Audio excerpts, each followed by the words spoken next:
প্রিয় শিক্ষার্থী বন্ধুরা, তোমাদেরকে অনেক অনেক শুভেচ্ছা ও স্বাগতম। আজকে যে অঙ্কটি নিয়ে এসেছি, অঙ্কটি তোমাদের জুনিয়র বৃত্তি পরীক্ষা এবং এসএসসি পরীক্ষা যারা দেবে তাদের জন্য মোস্ট ইম্পর্টেন্ট। বিশেষ বীজগণিতের যে আমাদের সমাজের যে সংক্ষিপ্ত যে প্রশ্নগুলো থাকে, সেই প্রশ্নগুলোর মধ্যে তোমাদের আজকের যে অঙ্কটি আমি করাচ্ছি সেটা তোমাদের থাকতে পারে। আশা করি ভিডিওটি সম্পূর্ণ দেখবে এবং তোমাদের বন্ধুদের মাঝে অবশ্যই শেয়ার করবে। তাহলে কথা নাই, চলো আমরা অঙ্কটি কীভাবে সমাধান করতে পারি তাই এখন করি। প্রিয় বন্ধুরা, আজকের অঙ্কটি দেখো এখানে ছিল 3m প্লাস 3/m ইকুয়াল 3√3 হলে m³ প্লাস 1/m³ এর মান কত আমাদের বের করতে। আমাদের এটা কিন্তু সূত্র, আমাদের এটা আমাদের অনুসিদ্ধান্ত আছে, আমাদের মানটা বের করতে হবে। আমাদের এই উদ্দীপক থেকে আর কী করতে হবে, আমাদেরকে আমাদের এই যে আমাদের m³ প্লাস 1/m³ আছে, এই মানটা আমার যে উদ্দীপকের যে আমাদের মানটাতে বের হয়ে আসবে, সেই মানটাকে আমরা এখান থেকে আমরা কী করে নেব, তৈরি করে আমরা নিয়ে নেব।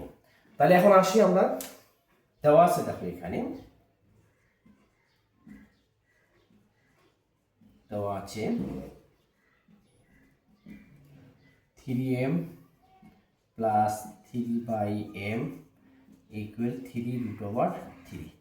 এই বাম পক্ষ থেকে দেখো এখানে যেহেতু 3 এখানে 3 আছে, আমরা 3 প্রথমে আমরা কি নিতে পারি, এখানে কমন নিতে আমরা পারি। কমনের এখানে কি আসলে m প্লাস এখানে 3 যদি কমন নিই তাহলে 1/, কি আসলে এখানে m ইকুয়াল 3√3 বা m প্লাস 1/m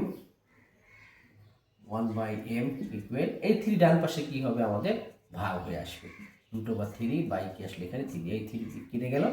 তাহলে অতএব m প্লাস 1/m এর মান কত পেলাম আমরা, কত পেলাম আমরা 3। এখন দেখো আমাদের এই যে রাশিটা আমাদের মানটাতে বের করতে হবে। এখন প্রদত্ত রাশি আমরা আসি, প্রদত্ত রাশি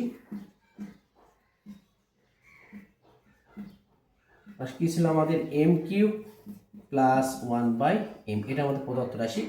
এখন m³ প্লাস 1/m অর্থাৎ আমাদের যে আমাদের অনুসিদ্ধান্ত আছে যে a³ প্লাস b³ এর যে আমাদের অনুসিদ্ধান্ত আছে, অর্থাৎ a plus b whole cube minus 3ab into a plus b, এই যে অনুসিদ্ধান্ত আছে, এই অনুসিদ্ধান্তের মধ্যে এটা আমরা কী করে ফেলাই দেবো।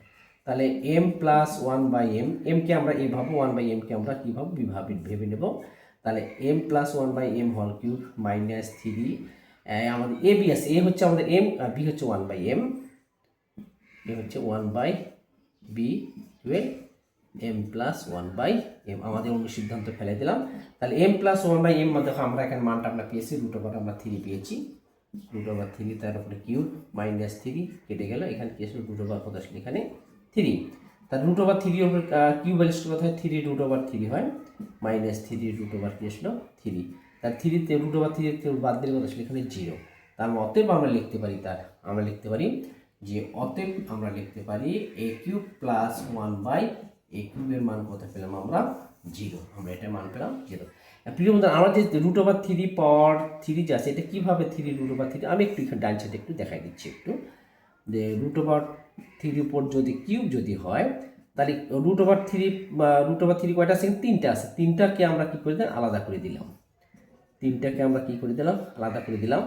এই দুটো দেখো আমাদের যদি গুণ যদি করি, 3 আর 3 কত 9, অর্থাৎ 3 তারপরে স্কোয়ার ইন্টু কি আসলো 3, এই √3 একটু কেটে গেল, তাহলে 3 কত আসলে এখানে √3। তাহলে অতএব √3 পাওয়ার যে কিউব যদি থাকে তাহলে 3 কী হবে, আমাদের 3 হবে। প্রিয় বন্ধুরা, নিশ্চয়ই অঙ্কটি বুঝতে পেরেছ, আর ভালো লাগলে অবশ্যই বন্ধুদের মাঝে শেয়ার করবে। তাহলে আর কোনো কথা নেই, চলো আজকে এই পর্যন্তই। পরবর্তী ক্লাসে তোমাদের সঙ্গে আবার দেখা হবে ইনশাল্লাহ। সেই পর্যন্ত সবাই সুস্থ থাকো, ভালো থাকো, আসসালামু আলাইকুম।